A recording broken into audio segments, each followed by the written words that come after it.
ಗಣಪತಿಭ್ಯಾಂ ನಮಃ.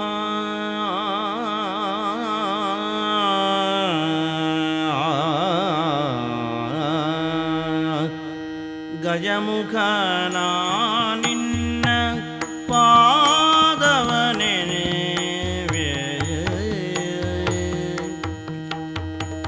ನಿಜವಾಗಿ ಕರುಣಿಸು ವರಗಳ.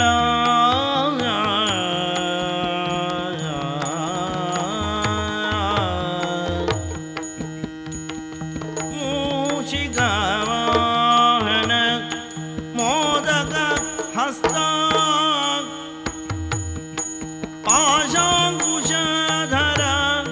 ಪರಮ ಪವಿತ್ರ.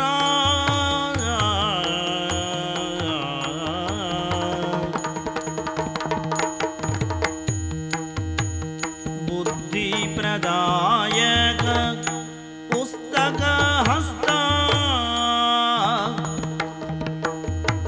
ಸಿದ್ಧಿ ವಿನಾಯಕ ಪಾದ ನಮಸ್ತೆ.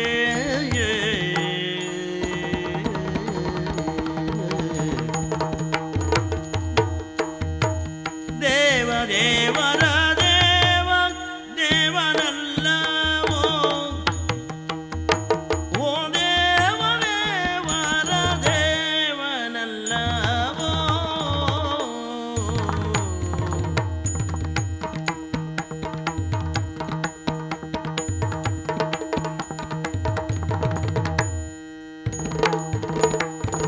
ದೇವ ದೇವರ ದೇವ ದೇವನಲ್ಲವೋ, ಓ ದೇವ ದೇವ ಓ ದೇವ ದೇವರ ದೇವನಲ್ಲವೋ.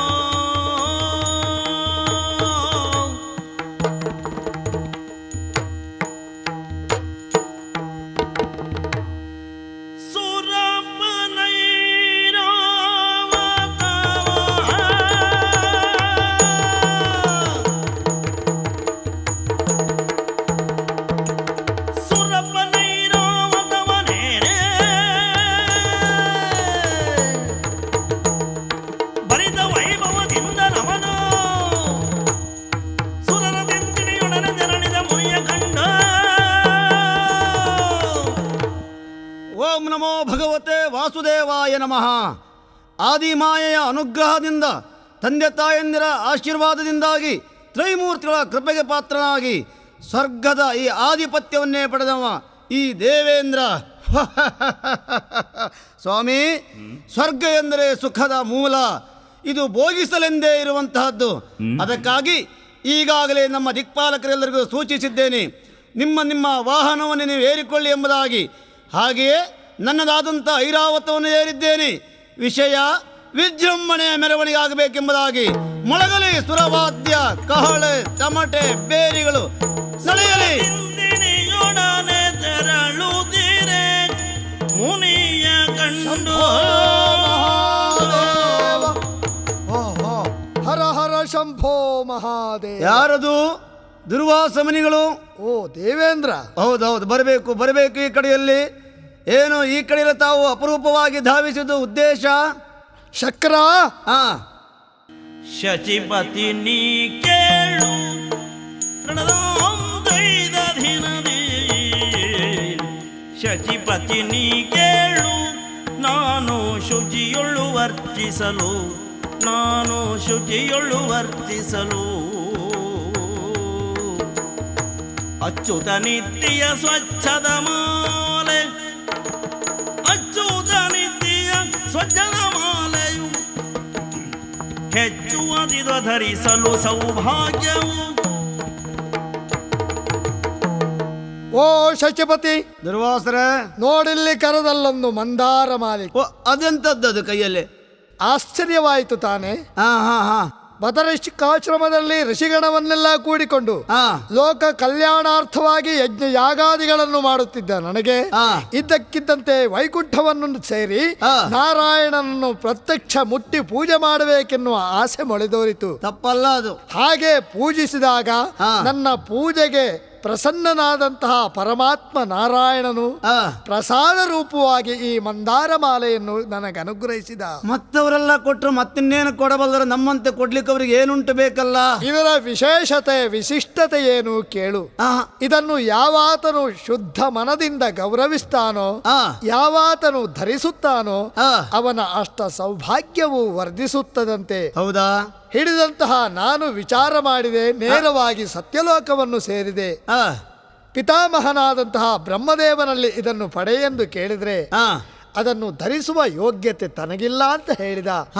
ನೇರವಾಗಿ ಕೈಲಾಸವನ್ನು ಸೇರಿ ಪರಶಿವನಲ್ಲಿ ಇದನ್ನು ಪಡೆ ನೀನು ಅಂತ ಹೇಳಿದ್ರೆ ಹರಿಹರರಲ್ಲಿ ಪರಿಭೇದ ಇಲ್ಲ ಅಂತ ಹೇಳಿದ. ಹೌದಾ? ಹಾಗೆ ನಾನು ವಿಚಾರ ಮಾಡಿದೆ.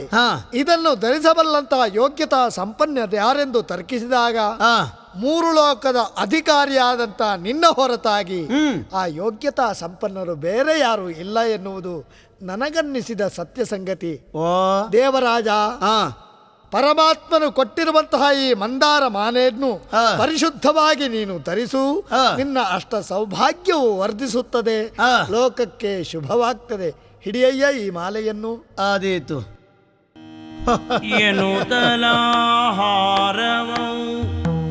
ಮುನಿ ನೀಡೆ ಇಂದ್ರಂಗೆ ಮನದೊಳಗೆ ಎಣಿಸಿದೋನೋ ಸುರಪತಿ ಭಾಗ್ಯದೊಳು ಕುಂದಿಲ್ಲ, ಮೆರೆವ ಸೌಭಾಗ್ಯದಲ್ಲಿ ಕುಂದಿಲ್ಲ, ಎನಗೆ ಗತಿ ಹಾರವಿರುವುದಲ್ಲ ಕ್ಷಣವೇ. ಈ ಭೂಲೋಕದ ಕೆಲವು ಮುನಿಗಳಿಗೆಲ್ಲ ಯಾಕೆ ತಲೆ ಹಾಳಾಗಿದೆ ಕೇಳ್ತೇನೆ ನಾನು. ಅದಲ್ಲದೆ ಹೋದರೆ ವಿಷ್ಣು ಹತ್ತಿರ ಹೋದಾಗ ಅವ ಕೊಟ್ಟ ಮಾಲಿಕೆ ಇದನ್ನು ಇದನ್ನು ಇಟ್ಕೊಂಡ್ರೆ ಇದರಿಂದ ಸಂಪತ್ತು ವೃದ್ಧಿ ಆಗ್ತದೆ ಅಂತೆ. ಅಲ್ಲ, ದೇವಲೋಕದ ದೇವೇಂದ್ರನಿಗೆ ಮತ್ತು ಸಂಪತ್ತು ವೃದ್ಧಿ ಆಗಲಿಕ್ಕೆ ಉಂಟ ಸ್ವಾಮಿ. ಇದ್ದದ್ದನ್ನು ಎಲ್ಲಿ ಇಟ್ಟುಕೊಳ್ಳು ಎಂಬ ನಮಗೆ ಈಗ ಕಷ್ಟ ಆಗಿದೆ. ಇವು ಮತ್ತು ಸಂಪತ್ತು ವೃದ್ಧಿ ಆಗ್ತದೆ, ನೀನಿಟ್ಟುಕೋ. ಹೇ ದೇವರೇ, ಪರಮೇಶ್ವರನಲ್ಲಿ ಹೋದನಂತೆ ಅವರಿಗೆ ಯಾರಿಗೂ ಬೇಡವಾದದ್ದು ಇದು ದೇವೇಂದ್ರನಿಗ. ಇದು ಇಲ್ಲಿಯೇ ಬಿಸಾಡ್ತಿದ್ದೆ, ಬೇಡ. ಆದ್ದರಿಂದ ನಮಗೆ ಬೇಡ ಅಂತ ಅವನಿಗೆ ಹಿಂದೆ ಕೊಡಲಿಕ್ಕಿಲ್ಲ. ಯಾಕೆ ನಮ್ಮ ಆನೆ ಇದೆಯಲ್ಲ, ಆನೆ ಕೊರಳಿ ಹಾಕ್ತೇನೆ. ಮತ್ತೆ ನಾಯಿ ಸಾಕು ಅಂತ ತಮ್ಮ ಕೊಟ್ಟು ನಮಗೆ ಬೇಕಿದೆ ಅಲ್ಲವಾ?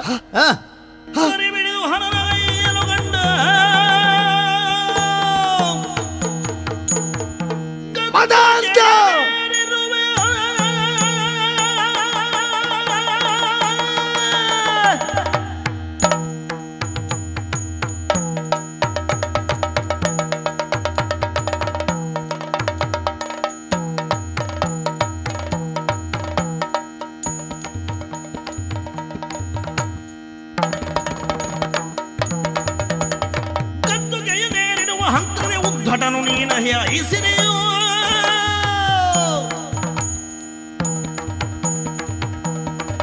ಐಸಿರಿ ಬಿದ್ದು ಹೋಗಲಿ ವಾರಿಡಿವಿಯಲ್ಲಿ ಬದ್ಧವಿದುವೆ. ಮದಾಂಧ ದೇವೇಂದ್ರ, ಏನು ಮಾಡಿದ್ಯಾರೇನು? ನನ್ನ ತಪಸ್ಸಿನ ಫಲರೂಪವಾಗಿ ಸಿಕ್ಕಿದಂತಹ ಮಂದಾರ ಮಾಲೆಯನ್ನು ನಿನ್ನ ಕ್ಷೇಮಕ್ಕಾಗಿ ನಿನಗೆ ಕೊಟ್ಟರೆ ನೀನೇರಿರುವ ಕರಿಯ ಕೊರಳಿಗೆ ಹಾಕಿದೆ. ಅದು ನೋಡಿದ್ಯಾ? ಸುಂಡಿಲಿನಲ್ಲಿ ಕಿತ್ತು ಕಾಲಡಿಯಲ್ಲಿ ಬೀಸಾಕಿ ಅದನ್ನು ತುಳಿದು ಪುಡಿ ಮಾಡಿತು. ಅಂದ್ರೆ ಅದಕ್ಕೂ ಬೇಡ ಆಗಿದೆ ಅಂತ ಆಯ್ತು. ಅದು ಅರ್ಥ ಆಯ್ತು. ಅದಕ್ಕೆ ಅದು ಬೇಡ ಅಂತಲ್ಲ, ನಿನ್ನ ತಲೆಯಲ್ಲಿ ಏನು ಇಲ್ಲ ಎಂಬ ಅರ್ಥ. ಯಾಕೆ ಅಹಂಕಾರದ ಪರಮಾವಧಿ ನಿನಗೆ? ಕಾರಣ ಇಷ್ಟೇ, ನಿನ್ನಲ್ಲಿ ಎಲ್ಲ ಉಂಟು ಎನ್ನುವ ಹಮ್ಮು ನಿನಗೆ. ಹೌದಾ? ಕಾಮಿಸಿದನ್ನು ಕೊಡುವಂತಹ ಕಾಮಧೇನು ನಿನಗಿದೆ, ನನ್ನಲ್ಲೇ ಇರುವುದು. ಕಲ್ಪಿಸಿದ್ದನ್ನು ಕೊಡುವಂತಹ ಕಲ್ಪವೃಕ್ಷ ನಿನಗಿದೆ, ಅಷ್ಟ ಭಾಗ್ಯ ನಿನಗಿದೆ ಎನ್ನುವ ಅಹಂಕಾರದಿಂದ ಅವಿವೇಕಿಯಾದೆ. ಮುನಿಯ ತಪಸ್ಸಿನ ಪ್ರಭಾವ ಏನು ಎನ್ನುವುದು ನಿನಗೆ ಅರ್ಥ ಆಗದೆ ಹೋಯಿತು. ನನ್ನ ಯೋಗ್ಯತೆ ನೀನೇನು ಬಲ್ಲೆ? ಹರಬಲ್ಲ, ಬ್ರಹ್ಮಬಲ್ಲ. ನನ್ನ ತಪಸ್ಸಿನ ಫಲರೂಪವಾಗಿ ಸಿಕ್ಕಿದ್ದನ್ನು ಧರಿಸುವ ಯೋಗ್ಯತೆ ತನಗಿಲ್ಲ ಎಂದು ಅದನ್ನು ಭಕ್ತಿಯಿಂದ ಗೌರವಿಸಿದವರು ಅವರು. ಹಾಗಂತ ತಿಳ್ಕೊಂಡೆ ದೊಡ್ಡ ಹೆಡ್ ಅಂತ ಆಯ್ತು ನೀನು. ನಿನ್ನ ಹೆಡ್ಡತನಕ್ಕೆ ಸರಿಯಾದ ಶಿಕ್ಷೆ ಆಗಲೇಬೇಕು. ಎಲ್ಲವೂ ಇದೆ ಎನ್ನುವ ಅಹಂಕಾರದಿಂದ ಕರಿಯನ್ನು ಏರಿ ಕುಳಿತಿರುವಂತಹ ನಿನ್ನ ಸರ್ವ ಸಂಪದವು ಸಮುದ್ರ ಪಾಲಾಗಲಿ, ಸಮುದ್ರ ಪಾಲಾಗಲಿ, ಸಮುದ್ರ ಪಾಲಾಗಲಿ. ಮುನಿವರ ನಿತ್ಯ ಶಾಪದೊಳು ಮರಿಮಿಷೇಂದ್ರನ ಸೌಭಾಗ್ಯ ಸುವಸ್ತುಗಳು ವನದಿಳಿಯೊಳಿಳಿಯಲು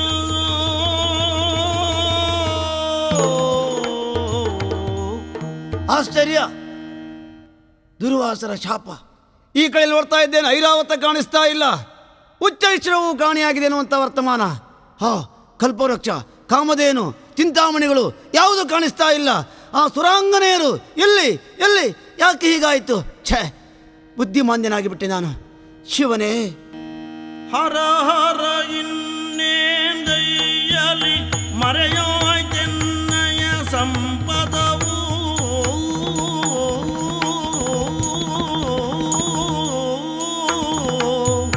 ಅಯ್ಯೋ ಶಿವನೇ, ಹರ ಹರ ಇನ್ನೇಂದೈಯಲಿ ಮರೆಯಾಯ್ತೆನ್ನಯ ಸಂಪದವು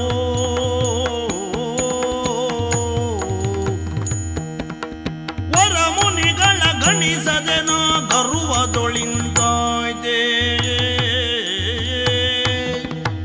ಅಯ್ಯೋ ಶಿವನೇ, ಸಡಗರದ ಸಂಭ್ರಮದಿಂದ ಮೆರವಣಿಗೆಲಿರುವಂಥ ಸಂದರ್ಭದಲ್ಲಿ ರುದ್ರಾಂಶ ಸಂಭೂತರಾದಂಥ ದುರ್ವಾಸರು ಬಂದಾಗಲೂ ಅವರು ನಾನು ಕಡೆಗಣಿಸಿಬಿಟ್ಟೆ. ಅವರು ಕೊಟ್ಟ ಹಾರವನ್ನು ಯಕ್ಕಸ್ಥಿತ ಹಾರ ಅಂತ ತಿಳ್ಕೊಂಡು ಬಿಟ್ಟೆ.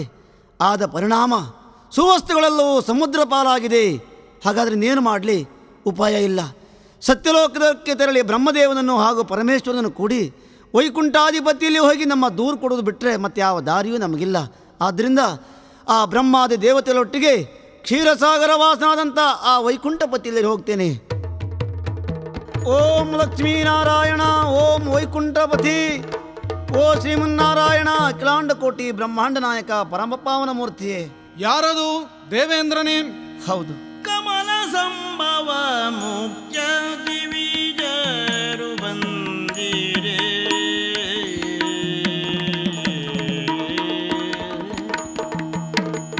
ಕಮಲ ಸಂಭವ ಮುಖ್ಯ ದಿವಿಜರು ವಿಮಲ ಸುರಪಾನ ಕೂಡಿ ಬಂದಿರೆ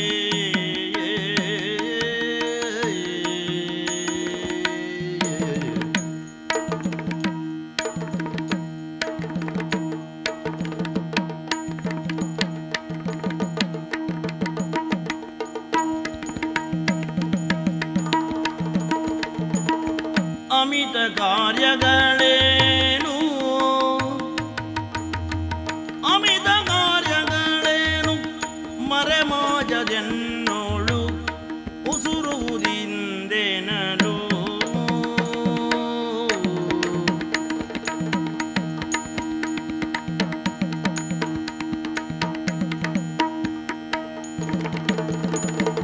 ಅಮಿತ ಕಾರ್ಯಗಳೇನು ಅಮಿತ ಕಾರ್ಯಗಳೇನು ಮರೆಮಾಜದೆನ್ನೋಳು ಉಸುರುವುದಿಂದೆನಲು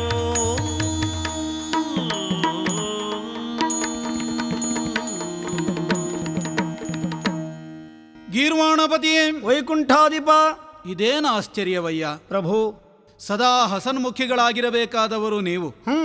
ಆದರೆ ಇಂದಿನ ನಿನ್ನ ವರ್ತನೆಯನ್ನು ನೋಡಿದರೆ ಆಶ್ಚರ್ಯವೆನಿಸುತ್ತಾ ಉಂಟು. ಆಹಾ. ಯಾಕಂದ್ರೆ ನಿನ್ನ ವೈಭವ ಅಂಥದ್ದು.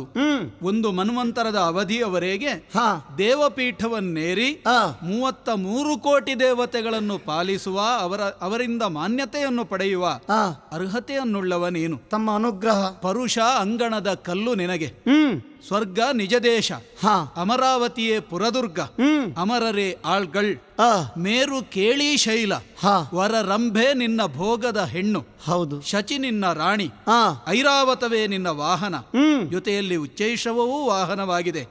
ಕುಲಿಶವನ್ನು ಹಿಡಿದು ಹೊರಟಿಂತಾದ್ರೆ ಪ್ರಪಂಚವನ್ನೇ ನಿಯಂತ್ರಿಸುವಂತಹ ಮಹಾಶಕ್ತಿ ಇರುವವ ನೀನು. ಇಂತಹ ಪಂಚಲಕ್ಷ್ಮೀ ಪರಿವೇಷ್ಟಿತವಾದ ಪುಷ್ಕರ ಮಾಲಿನಿಯಲ್ಲಿ ಮೆರೆಯಬೇಕಾದ ನೀನು ಖಿನ್ನವದನನಾಗಿ ದೇವಸಂದೋಹದೊಂದಿಗೆ ಮೇಲಾಗಿ ಪಿತಾಮಹನಾದ ಬ್ರಹ್ಮನನ್ನೂ ಸೇರಿಕೊಂಡು ಈ ವೈಕುಂಠಕ್ಕೆ ಬರುವುದಕ್ಕೆ ಕಾರಣವೇನಯ್ಯ? ಯಾಕೆ ಬೇಸರ ಹೇಳು? ಜಗದೊಡೆಯನೇ, ನೀನು ಹೇಳಿದ್ದು ಎಲ್ಲವೂ ಒಂದು ಕಾಲದಲ್ಲಿ ನನ್ನಲ್ಲಿ ಇದ್ದದ್ದು ಹೌದು. ಈಗ ಮಾತ್ರ ಅದಿಲ್ಲ, ನಾನು ಕಳ್ಕೊಂಡಿದ್ದೇನೆ ಒಡೆಯ. ಯಾಕೋ? ಮೊನ್ನಿನ ದಿನದಲ್ಲಿ ಮಹಾನುಭಾವರಾದಂಥ ದುರ್ವಾಸರು ನಮ್ಮಲ್ಲಿವರೆಗೆ ಬಂದು ಮಂದಾರ ಮಾಲಕ್ಕೆ ಒಂದು ನನ್ನ ಕೈಗೆ ಕೊಟ್ಟಾಗ ಅದರ ಯೋಗ್ಯತೆಯನ್ನು ನಾನು ತಿಳಿಯದೆ ಅದನ್ನು ಅಂಧಕಾರದಿಂದಾಗಿ ನನ್ನ ಆನೆಗೆ ಕೊರಳಿಗೆ ಹಾಕಿದಾಗ ನನ್ನ ಐರಾವತ ತುಳಿಯುತ್ತೇನೋ ಒಂದೇ ಒಂದು ಕಾರಣಕ್ಕಾಗಿ ಅಹಂಕಾರದಿಂದ ಮೆರೆಯುತ್ತಿರುವಂತ ನನಗೆ ಅವರ ಶಾಪವನ್ನೇ ಕೊಟ್ಟುಬಿಟ್ರು. ಸುರ ಸಂಪತ್ತೆಲ್ಲವೂ ಸಮುದ್ರ ಪಾಲಾಗಿ ಹೋಗಿದೆ ಈಗ. ಆದ್ರಿಂದ ತಮ್ಮಲ್ಲಿ ಬೇಡಿಕೊಳ್ತಾ ಇದ್ದೇನೆ, ನನ್ನ ಅಪರಾಧಕ್ಕೆ ತಾವು ಕ್ಷಮೆಯನ್ನು ಕೊಡಬೇಕು ಅಂತ ಕೇಳಿಕೊಳ್ತಾ ಇದ್ದೇನೆ. ಮುಂದೆ ಆ ಭಾಗ್ಯವನ್ನು ಪಡೆಯುವಂತ ಅನುಗ್ರಹ ತಾವು ಮಾಡಬೇಕು ಒಡೆಯ. ದೇವೇಂದ್ರ, ಮಂದರಾದ್ರಿಯ ಕಿತ್ತು ಮಂದರಾದ್ರಿಯ ಕಿತ್ತು ತಂದು ವಾಸೋಜಿ ಸುತ್ತಿ ಸಿಂಧುವಿಗಿಟ್ಟು ಭರದಿಂದ ಮತಿಸುವುದ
ಇಂದ್ರಾಂ, ಶ್ರೀಪತಿಯೇ, ದೇವಗಜದ ಬೆನ್ನನ್ನೇರಿದ್ದಲ್ಲ ನೀನು, ಅಹಂಕಾರದ ಬೆನ್ನನ್ನೇ ಏರಿ ಕುಳಿತವ ಅಂತ ಈಗ ಅರ್ಥವಾಗುತ್ತದೆ. ಹೌದು ಸ್ವಾಮಿ. ಇಲ್ಲದೇ ಇದ್ರೆ ದುರ್ವಾಸರಂತಹ ಒಬ್ಬ ಮಹಾಮುನಿಯನ್ನು ನೀನು ತಿರಸ್ಕಾರ ಮಾಡುತ್ತೆ ಅಂತ ಹೇಳಿದ್ರೆ ಏನದರ ಅರ್ಥ?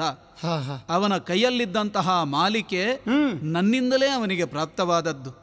ಅದರ ಯೋಗ್ಯತೆಯನ್ನು ನೀನು ತಿಳಿಯಲಿಲ್ಲ. ತಪ್ಪಾಯ್ತು ಸ್ವಾಮಿ. ಒಟ್ಟು ಅಷ್ಟೇ ಆಯಿತು. ವಿನಾಶ ಕಾಲಕ್ಕೆ ವಿಪರೀತ ಬುದ್ಧಿ ಎನ್ನುವ ಹಾಗೆ ನಡೆದು ಹೋಯಿತು. ಹಾಗೆ ಪರಿಣಾಮದಲ್ಲಿ ದುರ್ವಾಸನ ಶಾಪಕ್ಕೆ ನೀನು ತುತ್ತಾದಿ ದೇವ ಸಂಪತ್ತು ಸಮುದ್ರ ಪಾಲಾಗಿದೆ. ಮರಳಿ ಪಡೆಯುವುದಕ್ಕೆ ಉಪಾಯ ಏನು ಎನ್ನುವುದಲ್ವೇ? ದಾರಿ ತೋರಬೇಕು ಒಡೆಯ. ಹೀಗೆ ಮಾಡೋಣ. ನೀನೀಗ ಈ ದೇವ ಸಂದೋಹದೊಂದಿಗೆ ಆದಷ್ಟು ಬೇಗನೆ ಬಲಿಚಕ್ರವರ್ತಿಯ ಬಳಿಗೆ ಹೋಗಬೇಕು. ಅಂದ್ರೆ ಹೋಗ್ಬೇಕು ಅಂತ ಹೇಳಿದ್ರೆ ರಕ್ಕಸರಿಗೂ ನಿಮಗೂ ಅಷ್ಟಕ್ಕಷ್ಟೇ ಅಲ್ವಾ? ಆಗ್ಲಿಕ್ಕೆ ಅಕ್ಕ ತಂಗಿಯಂದಿರ ಮಕ್ಕಳೇ ಆದರೂ ನೀವು ಶೀಗೆ ಮತ್ತು ಎಣ್ಣೆ ಇದ್ದ ಹಾಗೆ ಇದ್ದವರೆನ್ನುವುದನ್ನು ನಾನು ಚೆನ್ನಾಗಿ ತಿಳಿದವನೇ. ತಮಗೆ ಗೊತ್ತಿದ್ದ ವಿಚಾರ ಇದು. ಆದ್ರೆ ಲೌಕಿಕರ ಆಡು ನುಡಿಯೊಂದು ಉಂಟಲ್ಲ, ಕಷ್ಟ ಕಾಲದಲ್ಲಿ ಅಥವಾ ಕಾರ್ಯವಾಗಬೇಕಿದ್ರೆ ಕತ್ತೆ ಕಾಲನ್ನಾದ್ರೂ ಹಿಡಿಬೇಕು. ಈ ರೂಪದಲ್ಲಿ ಸಂಧಾನದ ನಟನೆಯನ್ನು ನೀನು ಮಾಡಬೇಕು. ದುರ್ಜನರಿಗೆ ಮೊದಲು ವಂದನೆಯನ್ನು ಸಲ್ಲಿಸುವುದೇ ಬುದ್ಧಿಜೀವಿಗಳ ಲಕ್ಷಣ. ಆಯ್ತು. ಆದ್ದರಿಂದ ನಮಸ್ಕಾರವನ್ನು ಸಲ್ಲಿಸಿ ವಿಶೇಷವಾದಂತಹ ಸಮುದ್ರದ ಮಥನವನ್ನು ಮಾಡುವುದಕ್ಕೆ ರಕ್ಕಸರಾದಂತಹ ಅವರ ಸಹಾಯ ಬೇಕು ಅಂತ ಯಾಚಿಸಬೇಕು. ಸಮುದ್ರದ ಮಥನವನ್ನು ಮಾಡಿದೆವು ಅಂತಾದರೆ ಅಲ್ಲಿಂದ ಒಂದೊಂದೇ ಸುವಸ್ತುಗಳು ಮೇಲೆದ್ದು ಬರುವುದಕ್ಕೆ ಸಾಧ್ಯ ಉಂಟು.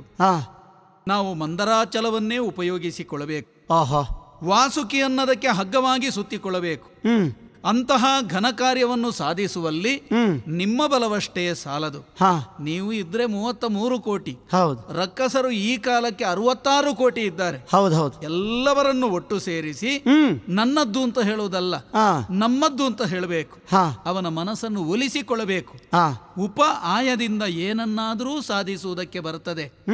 ಸಾಮಾನ್ಯವಾದಂತಹ ಒಂದು ಸನ್ನೆಗೋಲನ್ನು ಬಳಸಿಕೊಂಡು ಅದರ ಮೂಲಕ ಎಷ್ಟೋ ದೊಡ್ಡ ಬಂಡೆಯನ್ನು ನಾವು ಎತ್ತುವ ಪ್ರಯತ್ನವನ್ನು ಮಾಡುವುದಿಲ್ವೇ? ಹೌದು. ಅದರ ಬದಲಿಗೆ ಮದಭರಿತವಾದಂತಹ ಒಂದು ಗಜ ತುಳಿದರೂ ಆ ಬಂಡೆ ಪುಡಿಯಾಗುವುದಿಲ್ಲ. ಸಣ್ಣ ಚಾಣದಲ್ಲಿ ಅದನ್ನು ಪುಡಿ ಮಾಡುವುದಕ್ಕಾಗುತ್ತದೆ. ಆದ್ದರಿಂದ ಶಕ್ತಿಗಿಂತ ಯುಕ್ತಿ ಮೇಲು. ಈ ಯುಕ್ತಿಯನ್ನೇ ಅಲ್ಲಿ ನೀನು ಉಪಯೋಗಿಸಿಕೊಳ್ಳಬೇಕಾದದ್ದು ನಿನಗೆ ಕರ್ತವ್ಯ. ಹಾಗವರ ಮನಸ್ಸನ್ನು ಒಲಿಸಿಕೊಳ್ಳಬೇಕು. ಈ ಕಾರ್ಯಕ್ಕೆ ಅವರನ್ನು ಉಪಯೋಗಿಸಿಕೊಳ್ಳಬೇಕು. ದೇವರ ಅಪ್ಪಣೆ, ಈಗಲೇ ಹೊರಟೆ ನಾನು.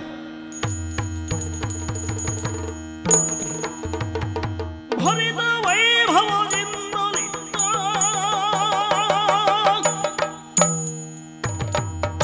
ಭರಿತ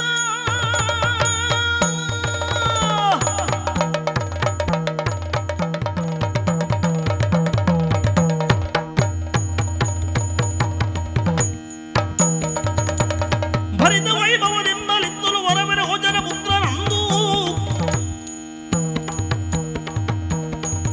ಓಲಗ ಬೆರೆಸಿ ಪುಳ್ಳಿದ ಚಾರನಾಚಣಗಳು ಹಲಂದು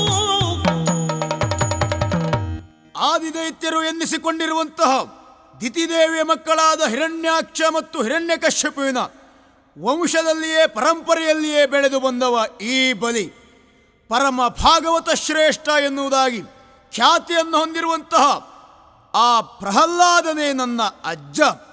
ಹೀಗೆ ಪ್ರಹ್ಲಾದನ ಮಗ ವಿರೋಚನ, ಆ ವಿರೋಚನನ ಮಗನಾನಾದ್ದರಿಂದಲೇ ನನ್ನನ್ನು ವೈರೋಚನ ಎನ್ನುವುದಾಗಿಯೂ ಸಂಬೋಧಿಸಿದರು, ಬಲಿ ಎನ್ನುವುದಾಗಿಯೂ ಕೊಂಡಾಡಿದರು.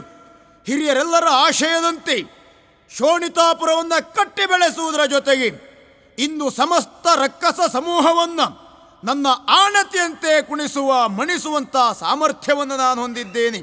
ಹೀಗೆಯೇ ಬಲಿಷ್ಠನಾಗಿ ಮೆರೆದಾಡುತ್ತಿರುವಂಥ ಈ ಬಲಿಚಕ್ರವರ್ತಿ ಹೆಸರನ್ನು ಕೇಳಿದಾಗ ಸುರರೆಲ್ಲರೂ ಗಡನೆ ನಡುಗುತ್ತಾ ಇದ್ದಾರೆ. ಮಾನವರು ನಮಗೆ ಲೆಕ್ಕವೇ ಅಲ್ಲ. ಇಂದೊಬ್ಬ ಶ್ರೇಷ್ಠ ಜ್ಯೇಷ್ಠ ವ್ಯಕ್ತಿಯಾಗಿರುವಂಥ ನಾನು ವೈಭವದಿಂದ ಓಲಗವನ್ನು ಕೊಟ್ಟಿರುವಾಗ ಚಾರಕನೊಬ್ಬ ಬಂದು ತಿಳಿಸ್ತಾ ಇದ್ದಾನೆ, ಯಾರೋ ಬರ್ತಾ ಇದ್ದಾರೆ. ಯಾರದೋ? ಹಾ, ನಾವು ದೇವತೆಗಳೆಲ್ಲ ಬರ್ತಾ ಇದ್ದಾರೆ. ನಮಸ್ಕಾರ ನಮಸ್ಕಾರ. ಓ, ನಮಗೆ ಬೇಕಾದವರು ಎದುರಿಗೆ ಬರ್ತಾ ಇದ್ದಾರಲ್ಲ. ನೀವು? ಹೌದು. ಬಂದುದೇನೈ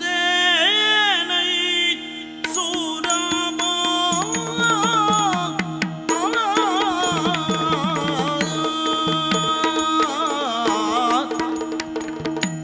ಬಂದುದೇನೈ ಸುರಪ ದಿವಿಜರ ವೃಂದ ಸಹ ದಂಡಿಸಿದೆ ರಣದೋಳು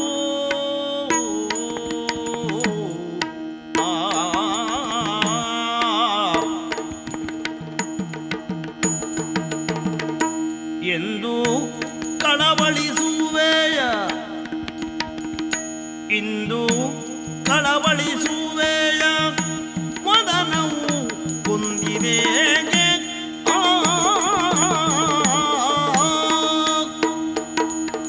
ಓಹೋ ದೇವೇಂದ್ರ, ಬಲಿರಾಯ ಒಬ್ಬನೇ ಬಂದದ್ದಲ್ಲ, ಆಹಾ, ಸುರ ತಿಂತಿಣಿಯನ್ನ ಕೂಡಿ ಬಂದಿದ್ದೀಯ.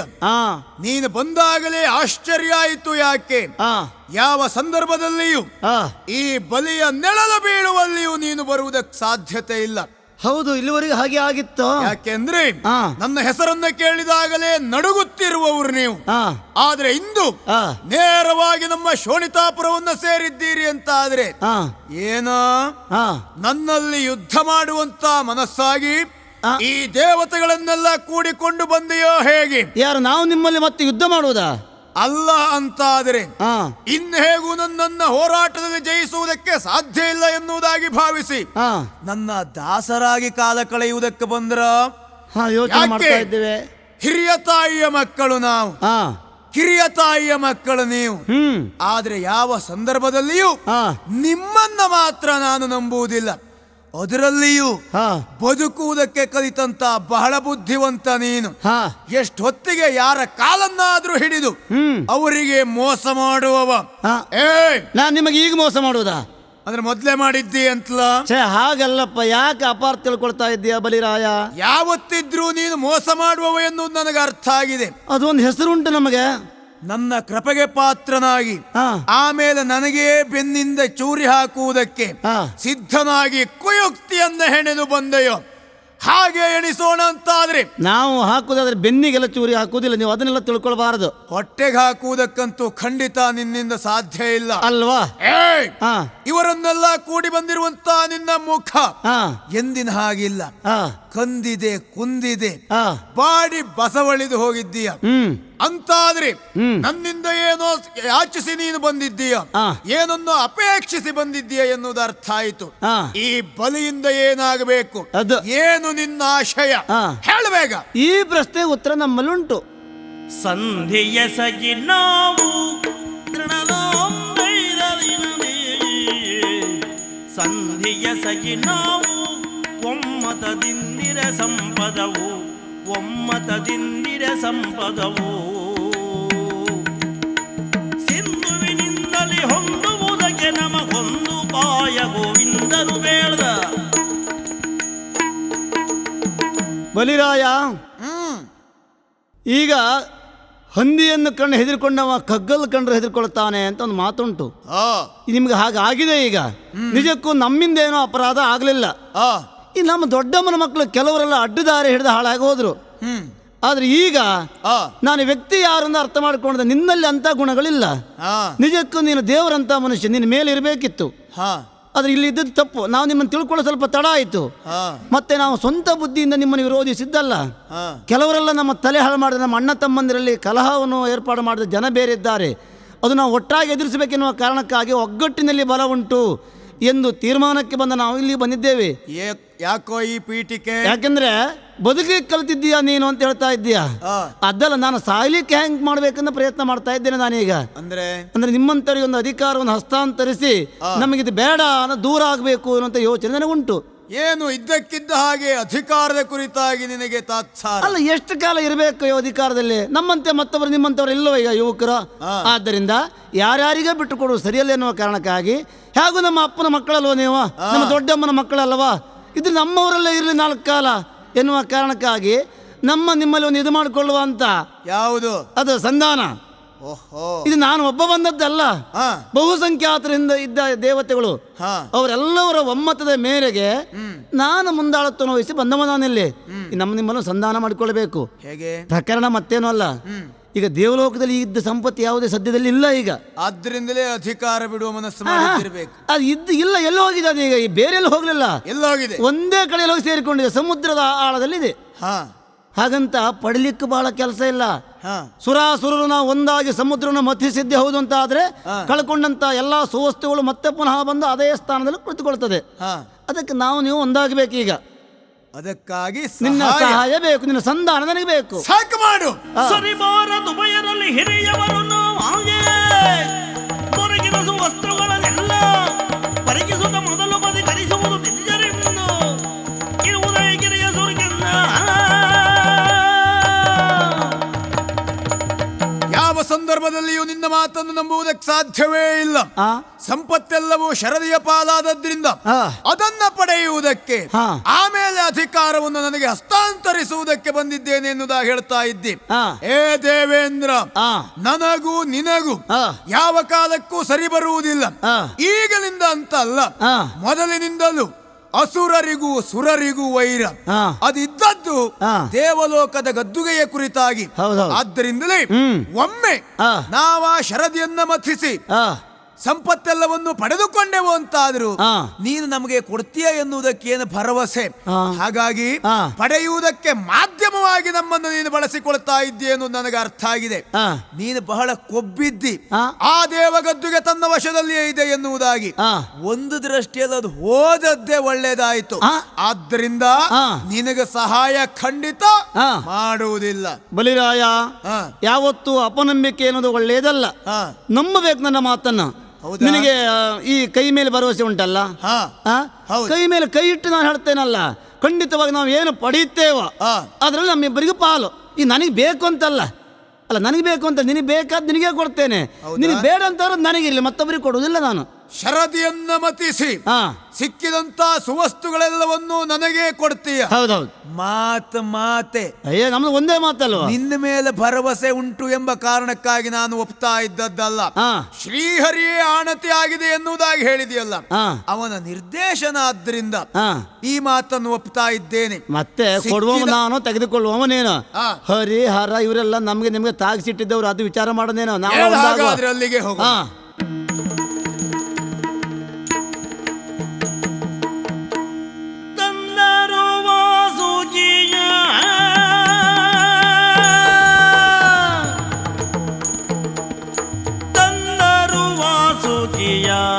ಇಂದ್ರಾಂ ಸರ್ಪವೃಂದದೊಳಬಲು ಮೇಯೋಳುಳ್ಳಂಥ ವಾಸುಕಿಯ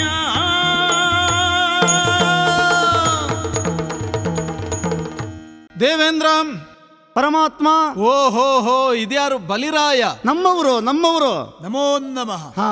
ಯಾವುದೋ ಒಂದು ಕೆಟ್ಟ ಘಳಿಗೆಯಲ್ಲಿ ಏನೋ ಒಂದು ನಿಮ್ಮಲ್ಲಿ ಕೆಟ್ಟ ಮನಸ್ಸು ಮೂಡಿಕೊಂಡು ಹೌದಪ್ಪ, ನನಗೂ ಗೊತ್ತಿಲ್ಲ ಯಾಕೆ ಹಾಗಾಯ್ತು ಅಂತ. ವಿಷಮ ಸಂಭವಿಸಿದ್ದುಂಟು. ಆಹಾ, ಅದನ್ನೆಲ್ಲ ಕೆಟ್ಟ ಕನಸು ಅಂತ ಮರೆತು ಬಿಡಬೇಕು. ಈ ಸಂಧಾನದಲ್ಲೆಲ್ಲ ಹಾಗೆ ಮಾತಾಡುವುದು ಅಲ್ವಾ? ಮೊದಲಿಗೆ ಪ್ರಾರಂಭಕ್ಕೆ ತೊಡಗುವಾಗ ಹಾ ಹಾ, ಏನೋ ಕೆಡುಕನ್ನು ಮಾಡಿಯೂ ಕೆಲವರು ಹಾಗೆ ಮಾತಾಡುವುದುಂಟು. ಈಗ ನೀವು ಅಣ್ಣ ತಮ್ಮಂದಿರು ಒಂದಾಗಿದ್ದೀರಿ. ಹೌದು. ದೊಡ್ಡ ತಾಯಿ ಮಕ್ಕಳಾದರೇನು, ಸಣ್ಣ ತಾಯಿ ಮಕ್ಕಳಾದರೇನು, ತಾಯಿ ದೊಡ್ಡದಾಗಲಿ ಸಣ್ಣದಾಗಲಿ ಅಪ್ಪ ಒಬ್ಬನೇ ಅಲ್ವಾ ನಮಗೆ ಅಲ್ವಾ? ಆಹಾ. ಈ ಪ್ರಪಂಚಕ್ಕೆ ಅವಶ್ಯವಾದ ಹಾ. ದೇವಗದ್ದುಗೆಗೆ ಹಾ ಶೋಭಿಸುವ ಹಾ. ಅದೆಷ್ಟೋ ಸುವಸ್ತುಗಳೆಲ್ಲ ಸಮುದ್ರ ಪಾಲಾದುದನ್ನು ಹಾ, ಮರಳಿ ಪಡೆಯುವಂತಹ ಪ್ರಯತ್ನ ಹೌದೌದು. ನೀವುಂತಲ್ಲ, ಪ್ರಪಂಚವೊಂದಾಗಿ ಪಡೆಯಬೇಕು. ಹಾ, ದೇವಲೋಕ ಅಂತ ಹೇಳಿದ್ರೆ ಪ್ರಪಂಚದ ಶಿರಸ್ಸಿನ ಸ್ಥಾನದಲ್ಲಿರುವಂಥದ್ದು. ಹೌದೌದು. ಅದಕ್ಕಾಗಿ ಬಂದಿದ್ದಿ ತಾನೇ ಬಲಿರಾಯ. ಹೌದು ದೇವ್ರೇ. ಒಳ್ಳೆಯದು. ಅವ ಎಂತದ್ದೋ ಮಾಡಿದ. ಎಷ್ಟಂದ್ರು ಚಿಕ್ಕವ ಅಲ್ವಾ, ನೀನು ಮನ್ನಿಸಿ ಬಿಡಬೇಕು. ಅವ ಇಷ್ಟು ಮಾಡ್ಕೊಳ್ತಾನೆ ಅಂತ ಪ್ರಾರಂಭದಲ್ಲಿಯೇ ನನಗೆ ನಿರೀಕ್ಷೆ ಇದ್ದಿತ್ತು ಅಲ್ವೇ? ಈಗಂತೂ ಪರಿಹರಿಸುವುದಕ್ಕಾಗಿ ಹಿರಿಯಣ್ಣನಾಗಿ ನೀನು ಬಂದಿದ್ದೀಯೋ ಇಲ್ವೋ? ಅಣ್ಣನಾಗಿ ನನಗೆ ಕರ್ತವ್ಯ ಅಲ್ಲವೇ? ಹೌದು. ಸಣ್ಣವರು ತಪ್ಪು ಮಾಡಿದ್ರೆ ನಾವು ಸುಧಾರಿಸಿಕೊಳ್ಬೇಕು. ಹೌದು. ಈಗ ಪಡೆಯಬೇಕಾದಂತಹ ದಾರಿ, ಹಾ ಮಂದರಾಚಲವನ್ನು ತರಬೇಕು. ಹಾ ಅದನ್ನು ಸಮುದ್ರದಲ್ಲಿಡಬೇಕು. ಹಾ ಅದೇ ಕಡೆಗೋಲಾಗಿರ್ಬೇಕು. ಹಾ ಅದನ್ನು ಮಥಿಸುವುದಕ್ಕೆ ವಾಸುಕಿ ಎನ್ನುವಂತಹ ಸರ್ಪರಾಜನನ್ನೇ ನಾವು ಬಳಸಿಕೊಳ್ಳಬೇಕು. ಆದಿ ಅದಕ್ಕಾಗಿ ಬರ್ಲಿ ಮಂದರಾಚಲ ವಾಸುಕಿ, ಬರ್ಲಿ ಬರ್ಲಿ. ಹೋಗಿರಿ ಮುಳುಗುತ್ತಿದೆ ಬನ್ನಿ ಹೋ ಎಂದು ಸಕಲರು ಒಪ್ಪಿಡುತ್ತಂದು ಶ್ರೀಹರಿ ಕೂರ್ಮಾಕಾರದೊಳು ಪೊತ್ತನ ಹಿರಿಮೆಯರೇನೆಂದು ಬೇಡುವೆನು. ಮಂದರಾತ್ರಿ ಮುಳುಗುತ್ತಾ ಇದೆ, ಮುಳುಗಿ ಹೋಗ್ತಾ ಇದೆ. ದೇವಾಸುರರು ಯಾರು ಹೆದರಬೇಕಾಗಿಲ್ಲ. ಈ ಮಂದರಾಚಲ ಮುಳುಗುತ್ತಾ ಇರುವ ಸ್ಥಿತಿಯಲ್ಲಿ ಇದನ್ನು ಆಧರಿಸಿ ಹಿಡಿಯುವುದಕ್ಕಾಗಿ ನಾನೇ ಕೂರ್ಮನಾಗಿ ಬೆನ್ನುಗೊಡುತ್ತೇನೆ. ಹಾಗಾದ್ರೆ ಮಥಿಸಬಹುದಲ್ವ ನಾವು? ಹಾ, ಓಹೋ, ಹ, ನಾವು ಪ್ರಾರಂಭಿಸೋಣ ಅಂತ ಎಲ್ಲರೂ ಹೇಳಿದ ಆ ಕ್ಷಣದಲ್ಲಿ ಆ ಕಡೆ ಈ ಕಡೆ ಯೋಚನೆ ಮಾಡಲೇ ಇಲ್ಲ. ಆದ್ರೆ ಈಗ ನೋಡ್ತಾ ಇದ್ದೇವೆ, ಏನು ದೇವೇಂದ್ರ ತನ್ನ ಸಣ್ಣ ಬುದ್ಧಿಯನ್ನು ಪ್ರಾರಂಭದಲ್ಲಿಯೇ ತೋರಿಸಿಬಿಟ್ಟ. ಎಂತದ್ದು? ಇವ ಪ್ರಾರಂಭದಲ್ಲಿಯೇ ತೋರಿಸಿದ್ರಿಂದ ಮುಂದಾಗುವ ನಷ್ಟವನ್ನು ನಾವು ತಪ್ಪಿಸಿಕೊಂಡ ಹಾಗಾಯಿತು. ಏನಾಗಿದೆ ಈಗ? ನಮ್ಮನ್ನೇನು ಈತ ಕಡಿಮೆ ಮಾಡುವುದಾ? ಯಾಕೆಂದ್ರೆ ಹಿರಿಯ ತಾಯಿಯ ಮಕ್ಕಳು ನಾವು. ಹೌದಪ್ಪ, ಅಸುರರು. ಹೌದು. ನಮ್ಮ ಯೋಗ್ಯತೆ ಹಿರಿದಾದದ್ದು. ಇವರು ಮಾಡಿದ್ದೇನೆ ಈಗ ದೇವತೆಗಳು ಕಡೆಯುವಾಗ ಆ ಸರ್ಪದ ಬಾಲದ ಬದಿಯನ್ನು ನಮಗೆ ಕೊಟ್ಟಿದ್ದಾರೆ, ಅದರ ತಲೆ ಬದಿಯನ್ನು ಅವ್ರು ಹಿಡ್ಕೊಂಡಿದ್ದಾರೆ. ಏನು ದೊಡ್ಡ ತಾಯಿಯ ಮಕ್ಕಳಾದಂತ ನಾವು ಬಾಲ ಹಿಡ್ಕೊಳ್ಳುವುದು? ಆದ್ರೂ ದೊಡ್ಡ ತಾಯಿ ಮಕ್ಕಳಾದ್ರೂ ಹಿರಿಯವನಾಗಿ ಹುಟ್ಟುಕೊಂಡು ನಾನಲ್ವಾ? ದೇವೇಂದ್ರ, ನೀನು ಸುಮ್ಮನಿರು, ನಾನು ಮಾತಾಡ್ತೇನೆ. ಆಯ್ತು ದೇವ್ರೆ. ಬಲಿರಾಜ, ದೇವ್ರೆ, ತಾಲೇ ಇಲ್ಲದ ಕೆಲಸ ಮಾಡುವವ ನಾವು ಹೆಚ್ಚು ಮಾಡಿದ್ದೆ ಹಾಗೆ. ಹಿಂದು ಮುಂದೆಲ್ಲ ಯೋಚನೆ ಮಾಡುವುದಿಲ್ಲ ಎಲ್ಲ ಸಂದರ್ಭದಲ್ಲೂ. ನಿಮಗೆ ಬಾಲದ ಭಾಗವನ್ನು ಹಿಡಿಸಿದ್ದು ತಪ್ಪು ತಪ್ಪು ಇದಲ್ವಾ? ಸರಿಪಡಿಸೋಣ. ಹೇಗೆ? ಈ ಒಪ್ಪಂದ ಅಂತ ಹೇಳಿದ್ರೆ ಹಾಗೆ ಸ್ವಲ್ಪ ತ್ಯಾಗ ನೀವು ಮಾಡಬೇಕು, ಸ್ವಲ್ಪ ತ್ಯಾಗ ಅವರೂ ಮಾಡಬೇಕು. ಆವಾಗ್ಲೇ ಅಲ್ವೇ ಒಮ್ಮತದಿಂದ ಕಾರ್ಯವನ್ನು ನಾವು ಮಾಡುವುದಕ್ಕಾಗುವುದು. ದೇವೇಂದ್ರ, ಒಡೆಯ, ನೀವೆಲ್ಲವರು ಒಟ್ಟು ಸೇರಿ ದೇವತೆಗಳು ಬಾಲವನ್ನೇ ಹಿಡಿಬೇಕು. ಆಯ್ತು ದೇವ್ರೆ. ಬಲಿ ನಿಮಗೆ ಸಹಾಯ ಮಾಡುವುದಕ್ಕೆ ಬಂದಿದ್ದಾನೆ. ಮಾತ್ರ ಅಲ್ಲ, ಜನಬಲದಲ್ಲೂ ಈಗ ಅವರೇ ಹೆಚ್ಚಿರುವುದು. ಆ ಕಾರಣದಿಂದಲೂ ಹೌದು, ಈ ವಾಸುಕಿಯ ಶಿರಸ್ಸನ್ನು ನೀವು ಹಿಡಿಬೇಕು. ಮತಿಸೋಣ ಮತಿಸೋಣ ಮತಿಸೋಣ. ಭೋರಿಡುವ ವಿಷದುರುಮೆಯಲ್ಲೇ ಭೋರಿಡುವ ವಿಷದುರುಮೆಯಲ್ಲ ಗೋಳಿಡೆ ಮಾರಹರ ಮೈದಾನದ ಕರುಣೆಯಿಂದ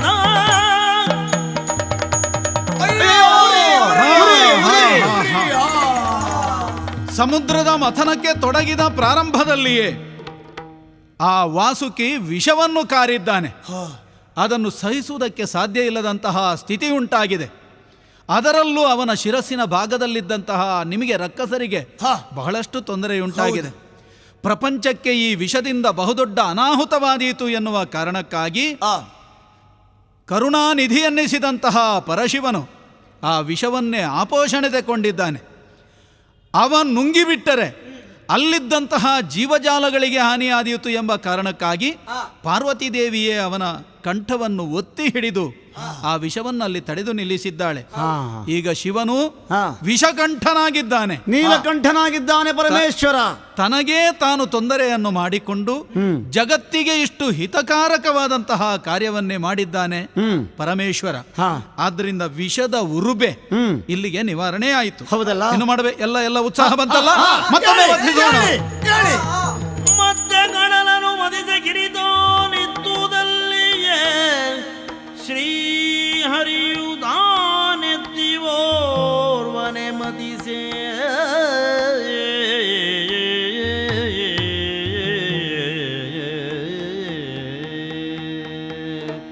ಬಲಿರಾಯನೇ, ದೇವೇಂದ್ರನೇ, ಒಡೆಯ, ನೀವೆಲ್ಲವರೂ ಒಟ್ಟಾಗಿ ಮತಿಸಿದುದರ ಫಲವಾಗಿ ನಿಮ್ಮ ದೇಹದಲ್ಲಿ ಶ್ರಮ ಉಂಟಾಗಿದೆ. ಹೌದು. ಆಗಲಿಕ್ಕೆ ನೀವು ಅಂತಹ ಶ್ರಮ ಇಲ್ಲದ ಸ್ಥಿತಿಯ ದೇಹವನ್ನುಳ್ಳವರಾದರೂ ಅಂಥವರಿಗೂ ಶ್ರಮ ಉಂಟಾಗಿದೆ. ಹೌದು. ಅಷ್ಟು ದೊಡ್ಡ ಕೆಲಸ ಇದು ಅಂತ ಅರ್ಥ. ಒಂದು ಕ್ಷಣ ನೀವೆಲ್ಲ ವಿರಮಿಸಬೇಕು. ಈ ವಾಸುಕಿಯ ತಲೆಯನ್ನು, ಬಾಲವನ್ನು ಹಿಡಿದು ನಾನೇ ಮತಿಸುತ್ತೇನೆ. ನೋಡಿ ನೋಡಿ ನೋಡಿ.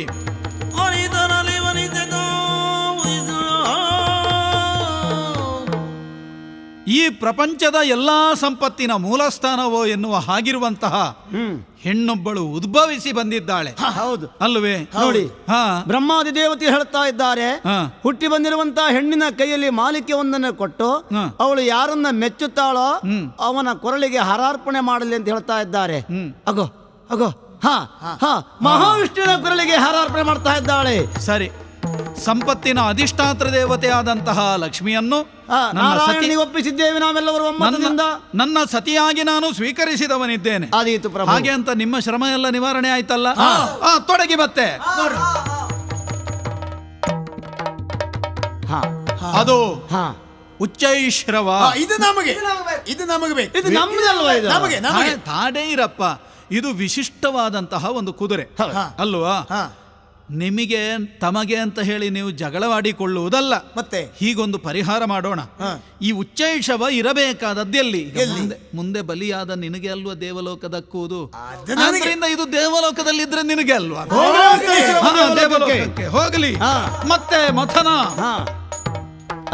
ಹೌದಾ? ಇದು ಆವತ್ತು ನಿನ್ನ ಅಹಂಕಾರಕ್ಕೆ ಹೇತುವಾಗಿ ನೀನು ಏರಿದ್ದಂತಹ ಉಚ್ಚೈಶ್ರವ ಜೊತೆಯಲ್ಲೇ ಐರಾವತ ಎರಡು ಉದ್ಭವಿಸಿ ಬಂದವು ಅಲ್ವಾ? ಈಗ ಐರಾವತ ಇದು ನಮಗೆ ಅಲ್ಲ, ಯಾಕೆ ಸುಮ್ಮನೆ ಅದು ಹೋಗ್ಲಿ, ಹೋಗ್ತಾ ಇದೆ, ದೇವಲೋಕಕ್ಕೆ ಹೋಗ್ತಾ ಇದೆ. ಹೌದಪ್ಪ, ಅದರ ಅಭ್ಯಾಸ ಬಲದಿಂದಲೇ ಅದು ಹೋಗುತ್ತಾ ಇರುವುದು. ಹಾಗಿದ್ರೆ ಐರಾವತವು ದೇವಲೋಕದಲ್ಲಿ ಇರಲಿ. ಮತ್ತೆ ಮತ್ತೆ ಮಥನ ಪ್ರಾರಂಭಿಸೋಣ. ಪಾರಿಜಾತ ಜೊತೆಯಲ್ಲೇ ಅಪ್ಸರೆಯರು, ನೀರಿನಿಂದ ಹುಟ್ಟಿದವರು ಎಂಬ ಅರ್ಥದಿಂದ ಅವರನ್ನು ಅಪ್ಸರೆಯರು ಅಂತ ಕರೆಯುವುದು. ಸುಂದರಿಯರಾದ ಅನೇಕ ಮಂದಿ ತರುಣಿಯರು ಹುಟ್ಟಿ ಬಂದಿದ್ದಾರೆ. ಈ ಪಾರಿಜಾತವು, ಆ ಅಪ್ಸರೆಯರು ಎಲ್ಲರೂ ಆ ದೇವಲೋಕಕ್ಕೆ ಹೋಗಲಿ. ಹೌದು, ಒಬ್ರು ಕಡಿಮೆ ಆಗ್ಲಿಲ್ಲ, ಎಲ್ಲ ಇದ್ದಾರಲ್ಲ. ಇದ್ದಾರೆ. ಮತ್ತೊಮ್ಮೆ ಮಥನ. ಈಗ ಹುಟ್ಟಿ ಬಂದುವುದು ಚಂದ್ರನ ಬಿಂಬ ಅಲ್ವೇ? ಇದನ್ನು ತನಗೆ ಬೇಕು ಅಂತ ಶಿವನೇ ಕೇಳುತ್ತಿದ್ದಾನೆ. ಕೊಡಬೇಕು. ಯಾಕೆ ಗೊತ್ತಾ? ಯಾಕೆ ಕೊಡಬೇಕು? ಇಲ್ಲಿ ಉದ್ಭವಿಸಿದಂತಹ ವಿಷವನ್ನು ಆತ ಪಾನ ಮಾಡಿ ಅದರ ಉರುಬೆಯಲ್ಲಿ ಉರಿಯುವ ಸ್ಥಿತಿಯಲ್ಲಿದ್ದಾನೆ. ಅವನ ತಲೆಗೊಂದಿಷ್ಟು ತಂಪಾಗುವುದಕ್ಕೆ ಈ ಚಂದ್ರ ಇದ್ರೆ ಉಳಿತಲ್ವೇ? ಉರಿಯಾದಲ್ಲಿಗೆ ತಂಪು ಬೇಕು ಅಲ್ವೇ? ಆದ್ದರಿಂದ ಮಾತ್ರ ಅಲ್ಲ, ನಮಗೆಲ್ಲ ಉಪಕಾರ ಮಾಡಿದವನೇ ಅವ. ಆದುದರಿಂದಲೂ ಈ ಚಂದ್ರ ಆ ಶಿವನಲ್ಲೇ ಇರಲಿ. ನಿಮಗೇನಾದ್ರೂ ತಲೆ ಉರಿ ತಣ್ಣೀರು ಹಾಕಿದ್ರೆ ಸಾಕಾಗ್ತದೆ. ಶಿವ ಚಂದ್ರಶೇಖರನಾದ. ಮತ್ತೊಮ್ಮೆ ಮಥನ. ಮತಿಸಿ. ಅದೋ ಧನ್ವಂತರಿಯ ಉದ್ಭವವಾಯಿತು. ಅನಿತರಲ್ಲಿ ದಾನವರು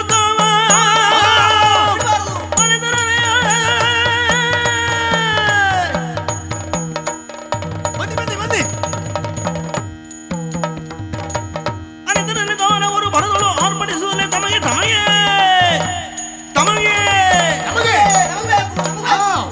ನಮಗೆ ಅದು ಈಗ ಬಂದದ್ದು ಅಮೃತ ಅಲ್ವ? ಹರಿದು ಹೊಳೆದಾಡು ತಲವಿರಲು ಹರಿಯು ಕಂಡ ಇದನ್ನು ನಾವು ಯಾರಿಗೂ ಬಿಟ್ಟು ಕೊಡುವುದಿಲ್ಲ. ನೀನು ಯಾವ್ದು ಬೇಕಾದ್ರೂ ಕೊಡ್ತೇವೆ, ಇದನ್ನು ಮಾತ್ರ ಕೊಡುವುದಿಲ್ಲ. ದೇವಲೋಕಕ್ಕೆ ಇದನ್ನು ಕೊಡುವುದಿಲ್ಲ. ಇರಪ್ಪ, ಒಂದು ಕ್ಷಣ ತಡೆಯಿರಿ. ಇದು ನಮಗೆ ಕೊಡಬೇಕು. ಅಮೃತ ಭಾಂಡವನ್ನೇ ಕೈಯಲ್ಲಿ ಹಿಡಿದಂತಹ ಧನ್ವಂತರಿಯ ಉದ್ಭವವಾಗಿದೆ. ಅಮೃತ ಅಂದ್ರೆ ಮೃತಿ ಇಲ್ಲದ್ದು ಅಂತ ಅರ್ಥ. ಅದನ್ನು ಪಾನ ಮಾಡಿದೆವು ಅಂತಾದ್ರೆ ಅಂಥವರಿಗೆ ಮತ್ತೆ ಮರಣವೇ ಸಂಭವಿಸುವುದಿಲ್ಲ. ಆದ್ದರಿಂದ ನಮಗೆ ಇರಲಿ ಅದು ಅಂತ. ದೇಹಕ್ಕೆ ರೋಗ ರುಜಿನಾದಿಗಳ ಬಾಧೆಗಳಿರುವುದಿಲ್ಲ. ಅಂತಹ ವಿಶಿಷ್ಟವಾದಂತಹ ಅಮೃತದ ಕುರಿತು ನೀವು ನಮಗೆ ತಮಗೆ ಅಂತ ಹೇಳಿ ನಾವು ಇದನ್ನು ಮಾತ್ರ ಕೊಡುವುದಿಲ್ಲ. ಹೌದೌದು, ಏನ್ ಮಾಡ್ಲಿ, ನಿಮ್ಗೆ ಅದನ್ನ ಕೊಡ್ಬೇಕಂತ ಏನುಂಟು? ನಾವು ಹಿರಿತಾಯಿಯ ಮಕ್ಕಳು. ಈಗೊಂದು ಉಪಾಯ ಮಾಡಬೇಕಾಯ್ತು ನಾನು. ಹೀಗೇ ಹೋದೆ ಅಂತಾದರೆ ನನ್ನ ಮಾತನ್ನು ಯಾರೂ ಲಕ್ಷಿಸುವುದಿಲ್ಲ. ಅದರಲ್ಲೂ ತಾಮಸಿ ಪ್ರವೃತ್ತಿಯವರು ಇವರು. ಇದಕ್ಕೇನು ಮಾಡಲಿ? ರೂಪಾಂತರದಿಂದ ಹೋಗಬೇಕಾಗಿದೆ. ಇಂದು ಶ್ರೀಹರಿ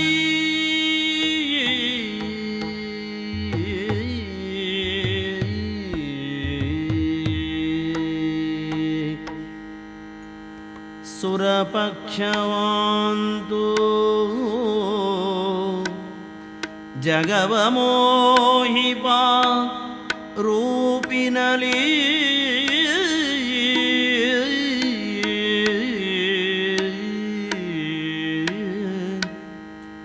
ಖಳರ ಮೋಹಿಪ ತೆರದಿ ಖಳರ ಮೋಹಿಪ ತೆರದಿ ಬಂದ ನಿಗಮಗಳು ಕೊಂಡಾಡುವಂತೆ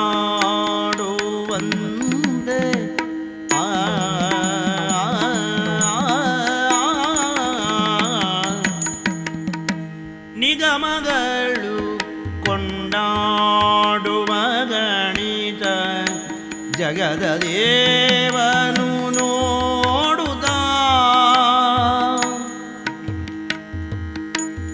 ಜಗದ ದೇವನು ನೋಡುತ್ತೆಲ್ಲವ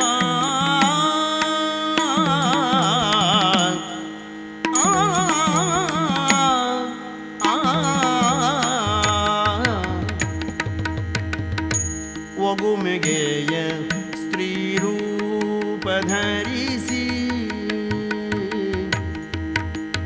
ಒಗುಮಿಗೆಯ ಸ್ತ್ರೀ ರೂಪದಲ್ಲಿ ಶ್ರೀಹರಿ ಒಗುಮೆಗೆಯ ಸ್ತ್ರೀ ರೂಪದಲ್ಲಿ ವಯ್ಯಾರ ಬೀರಿ ನಸುನಗೆಯಲಿ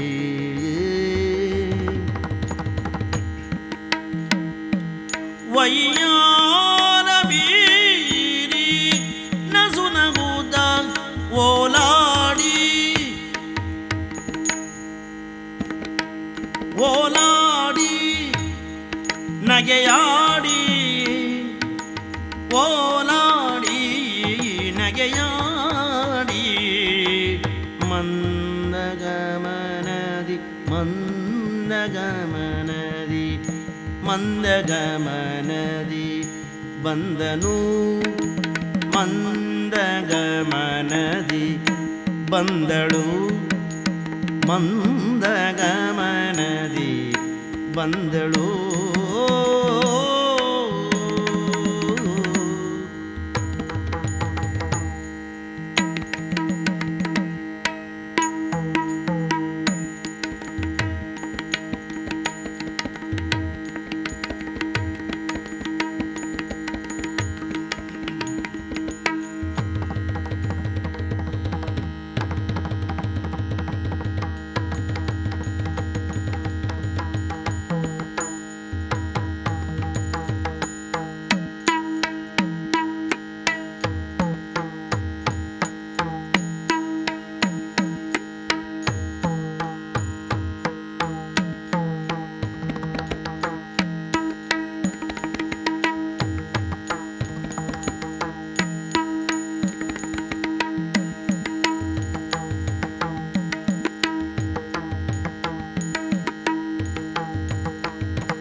ಒಗುಮಿಗೆಯ ಸ್ತ್ರೀರೂಪ ಧರಿಸುತ್ತ ಬಂದನು ಬಂದಳು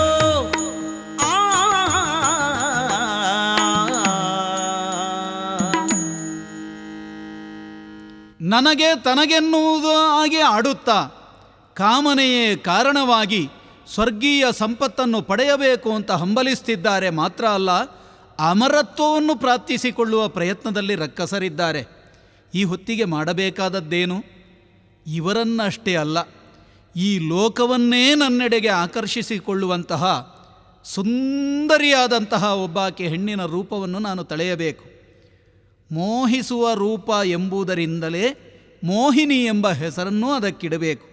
ಹಾಗಿಟ್ಟು ಈ ಖಳರ ಬುದ್ಧಿಯನ್ನು ತಿದ್ದುವುದಕ್ಕಾಗಿ ಆ ಕಡೆಗೆ ಹೋಗ್ತೇನೆ, ಮಂದಗತಿಯಲ್ಲಿ ಹೋಗ್ತೇನೆ.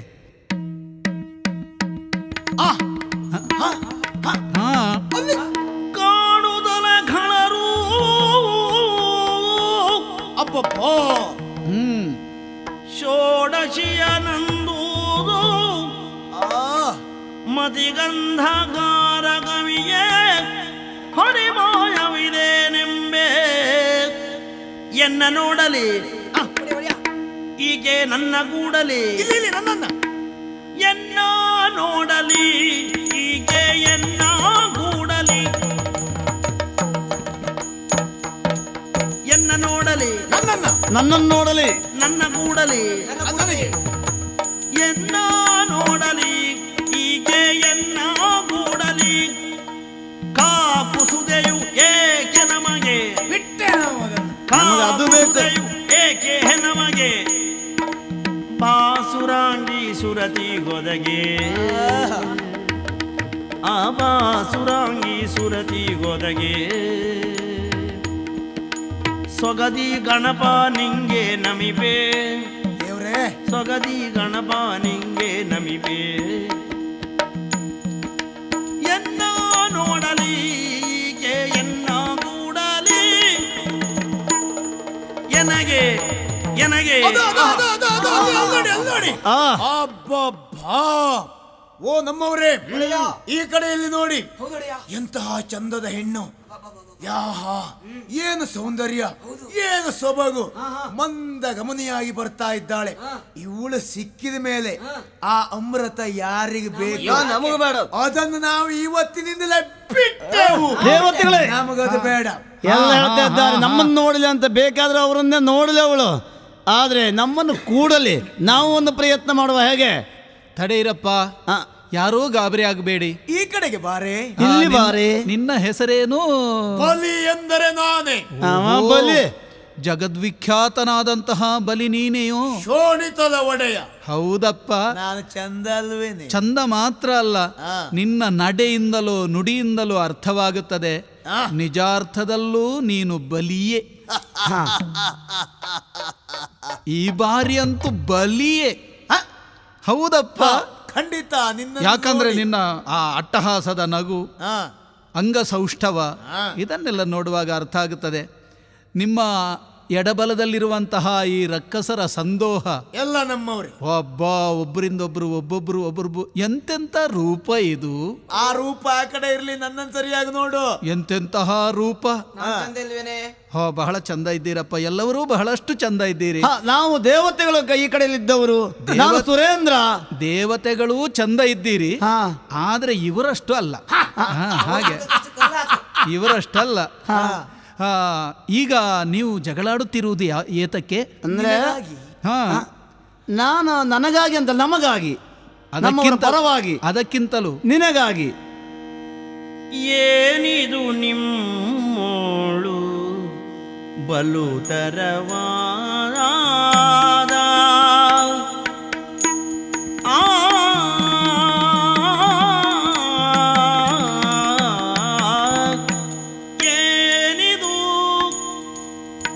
ಏನಿದು ನಿಮ್ಮೊಳು ಬಲುದರವಾದ ನಿಮ್ಮೋಳ್ ಬಲುದರವಾದ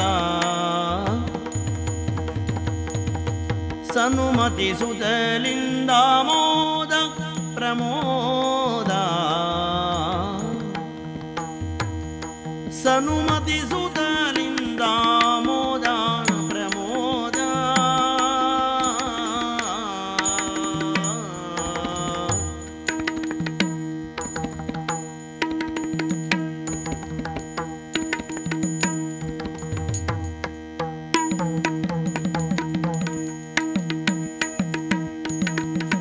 ಘನವಂತರೆ ಎನಗರು ಹೀರಿ ನೀವು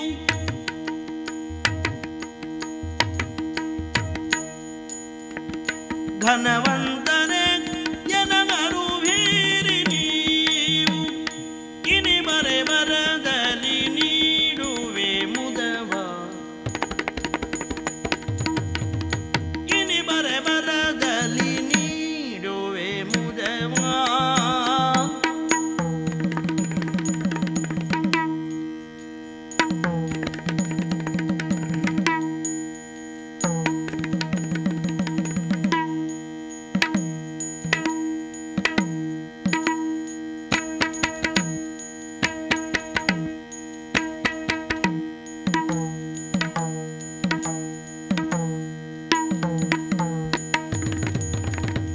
ಏನಿದು ನಿಮ್ಮುಳು ಬಲು ತರವಾದ ಸನುಮತಿ ಸುಧಲಿಂದ ಮೋದ ಪ್ರಮೋದ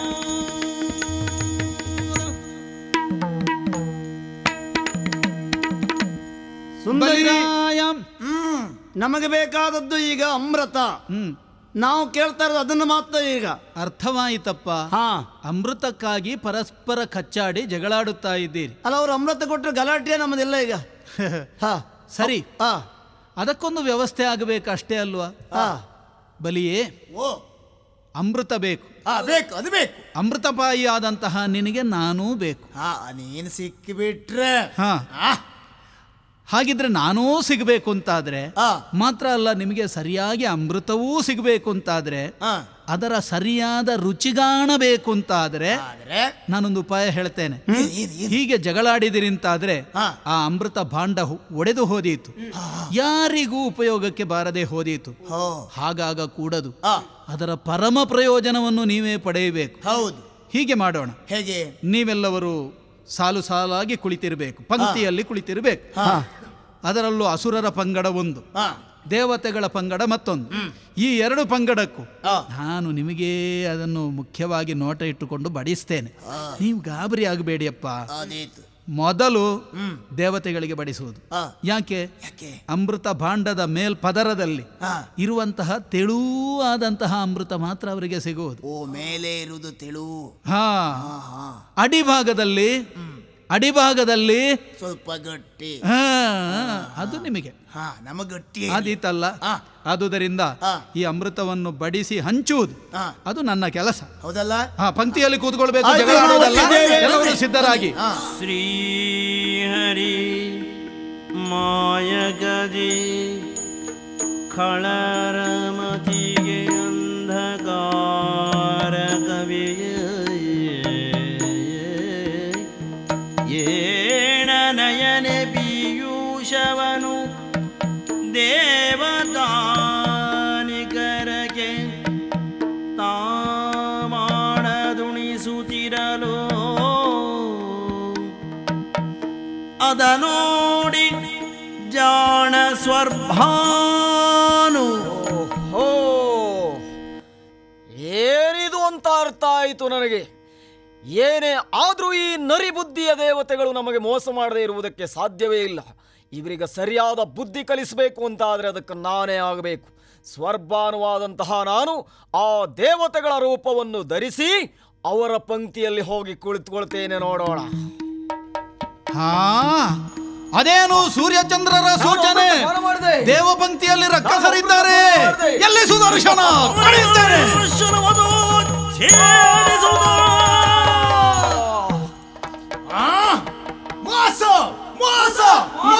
ಇಷ್ಟು ಮಾಡಬೇಕೆಂದೇ ನಮಗೆ ಮನಸ್ಸಿದ್ದದ್ದು. ಬನ್ನಿ, ನಿಮ್ಮನ್ನೆಲ್ಲ ಕೊಂದು ಮುಗಿಸ್ತೇವೆ. ಆ ದಿವಸ ಕೊಡ್ತೇನೆ ಅಂತ ಹೇಳಿದ್ ನಿನಗೆ ಸ್ವರ್ಗದ ಸುವಸ್ತುಗಳಲ್ಲ, ವಜ್ರ ಆಯುಧದ ಪೆಟ್ಟು ನಿನಗೆ. ನಿನ್ನ ಬುದ್ಧಿ ತೋರಿಸೇ ಬಿಟ್ಟೆ ಅಲ್ವಾ? ಬಿಡ್ಲಿಕ್ಕಿಲ್ಲ, ಮಾಡು ಯುದ್ಧ.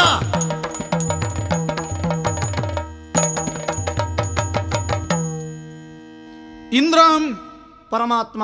ಈಗ ನಿಜರೂಪವನ್ನ ಅಂತಿದ್ದೇನೆ ನಾನು. ಹೌದು ಒಡೆಯ. ಮೋಹಿನಿ ರೂಪದಿಂದ ಬಂದದ್ದು ಮಹಾವಿಷ್ಣುವಾದಂತಹ ನಾನೇ ಎನ್ನುವುದು ನಿನಗೆ ಮನವರಿಕೆಯಾಯಿತು ತಾನೆ? ನಮಗೆ ಗೊತ್ತಾದರೂ ನಮಗೆ ಬೇಕು ಅಂತ ಕೇಳಿದೆ, ಯಾಕೆಂದ್ರೆ ಅವರಿಗೆ ಗೊತ್ತಾಗದಿರಲಿ ಆ ಮೂರ್ಖರಿಗೆ ಎಂಬುದಾಗಿ ಅಷ್ಟೇ. ರಕ್ಕಸರಿಗೆ ನಿಮ್ಮನ್ನು ಇದಿರು ಹಾಕುವಲ್ಲಿ ಅಮರತ್ವ ಪ್ರಾಪ್ತವಾದ ಮೇಲೆಯೇ ಯುದ್ಧಕ್ಕೆ ನೀವು ಹೋಗಬೇಕು ಎಂಬ ಕಾರಣಕ್ಕೆ ಅಮೃತವನ್ನು ಮೊದಲಾಗಿ ನಿಮಗೆ ಬಡಿಸಿದವನಿದ್ದೇನೆ. ಇನ್ನು ನನ್ನಿಂದ ತಲೆಗಡಿಯಲ್ಪಟ್ಟಂತಹ ರಾಹುಕೇತುಗಳು ಅದು ಒದ್ದಾಡ್ತಾ ಉಂಟಲ್ಲ ಪ್ರಭುವೇ. ಹೌದು, ಆ ರುಂಡಮುಂಡಗಳಿಗೆ ಒಂದು ವ್ಯವಸ್ಥೆ ಆಗಬೇಕು ಅಂತ ತಾನೆ. ಅದು ಒಂದಿಷ್ಟು ಪ್ರಮಾಣದಲ್ಲಿ ಅಮೃತವನ್ನು ಸ್ವೀಕರಿಸಿದ ಕಾರಣದಿಂದ ಅದಕ್ಕೂ ಅಮೃತತ್ವ ಪ್ರಾಪ್ತವಾಗಿದೆ. ಅಂದ್ರೆ ಸಾವಿಲ್ಲ. ಹೌದಾ? ಹಾಗೆ ರಕ್ಕಸಿ ಪ್ರವೃತ್ತಿಗೆ ಜೊತೆಯಲ್ಲಿ ಅಮರತ್ವವು ಬಂದು ಬಿಟ್ರೆ ಏನಾದೀತು? ಪ್ರಪಂಚ ಉಳಿಲಿಕ್ಕಿಲ್ಲ, ಮತ್ತೆ ಅನರ್ಥವಾದೀತು. ಹಾಗಿದ್ರೆ ಅದನ್ನೊಂದು ವ್ಯವಸ್ಥೆಗೊಳಿಸಬೇಕಲ್ಲ. ಹೀಗೆ ಮಾಡೋಣ. ಅಂದ್ರೆ ಭಾನು, ಚಂದ್ರ, ಹಾಗೆ ಕುಜನೆಂದೋ, ಮುಂದೆ ಬುಧನೆಂದೋ, ಗುರುವೆಂದೋ, ಶುಕ್ರನೆಂದೋ, ಶನಿಯೆಂದೋ 7 ಮಂದಿ ಗ್ರಹರು ಇದ್ರೆ ರಾಹು ಕೇತುಗಳು ಎಂಬ ಬಿರುದಿನಿಂದ ಇವರಿಬ್ಬರು ಅವರೊಂದಿಗೆ ಅವರ ಸಾಲಿನಲ್ಲಿ ಸೇರಿಕೊಂಡು ನವಗ್ರಹರೆಂದು ಪ್ರಸಿದ್ಧರಾಗಲಿ. ತಾರಕಾಗ್ರಹ ಮಸ್ತಕರಾಗಿ ಈ ಕೇತುವು ಮೆರೆಯುವುದಕ್ಕೆ ಇದು ಒಂದು ಒಳ್ಳೆಯ ಅವಕಾಶ. ಬದುಕ್ತಾರಂತ ಆದ್ರೆ ಹಾಗೇ ಇರಲಿ, ಸರಿಯಲ್ಲ? ಅಸುರರೆಲ್ಲರೂ ಯುದ್ಧ ಮಾಡಿ ಪರಾಜಿತರಾಗಿ ಓಡಿ ಹೋದವರಿದ್ದಾರೆ. ನಿಮ್ಮಲ್ಲಿ ಅಮರತ್ವ ಇರುವುದರಿಂದ ವಿಜಯ ಸಂಪಾದನೆ ಮಾಡುವುದಕ್ಕೆ ನಿಮಗೆ ಸಾಧ್ಯವಾಯಿತು. ಮಾತ್ರವಲ್ಲ, ನಿನ್ನ ಸುರಪಟ್ಟವನ್ನು ಎಚ್ಚರಿಕೆಯಿಂದ ನೀನು ಆಳುತ್ತಿರಬೇಕು. ಯಾವತ್ತೂ ಅಹಂಕಾರಕ್ಕೆ ವಶನಾಗಬೇಡ. ಅತ್ಯುತ್ಕರ್ಷ ಪತನ ಹೇತು ಎನ್ನುವಂತಹ ಮಾತೊಂದಿದೆ. ದುರ್ವಾಸರನ್ನು ನೀನು ಕೆಣಕುವಲ್ಲಿಯೂ ಆದದ್ದಷ್ಟೇ. ಆ ಉತ್ಕರ್ಷದ ಮಟ್ಟದಲ್ಲಿರುವ ಹೊತ್ತಿಗೆ ದುರ್ವಾಸ ಏನು ಅವ ಸಾಮಾನ್ಯ. ಹೌದು, ಬಹುಶಃ ನಾಯಿ ಸಾಕುವವನ ತಮ್ಮ ಅಂತಲೂ ಹೇಳಿದ್ದೆ. ಏನು ಹೇಳಿದೆ ಅಂತ ನನಗೆ ಈಗ ಮಾತು ನೆನಪೇ ಆಗ್ತಾ ಇಲ್ಲ ಒಡ, ಯಾಕಂದ್ರೆ ಆ ಮತ್ತಿನಲ್ಲಿ ಆಡಿದ ಮಾತು ನಾನು ಆಗ. ಹೌದು, ಅಂತಹ ಕೆಟ್ಟ ನುಡಿಯನ್ನು ಆಡಬೇಡ. ಮೇಲೆ ಹೋದವನಿಗೆ ಭಯ ಹೆಚ್ಚು, ಯಾಕಂದ್ರೆ ಅವ ಮತ್ತೆ ಕೆಳಗೆ ಬೀಳ್ಲಿಕ್ಕೆ ಇರುವುದು. ಹೌದು, ಕೆಳಗಿದ್ದವನಿಗೆ ಅಷ್ಟು ಭಯ ಇರುವುದಿಲ್ಲ. ಹೋದ್ರೆ ಮೇಲೆ ಹೋಗ್ಬೇಕು ಹೊರತು ಮತ್ತೆ ಕೆಳಗೆ ಹೋಗ್ಲಿಕ್ಕೆ ಇರುವುದಿಲ್ಲ.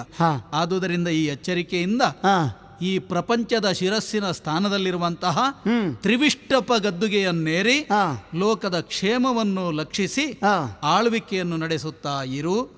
ನಿನಗೂ ಲೋಕಕ್ಕೂ ಮಂಗಳವಾಗಲಿ. ಪೂರ್ಣಾನುಗ್ರಹ ಆಗಬೇಕು.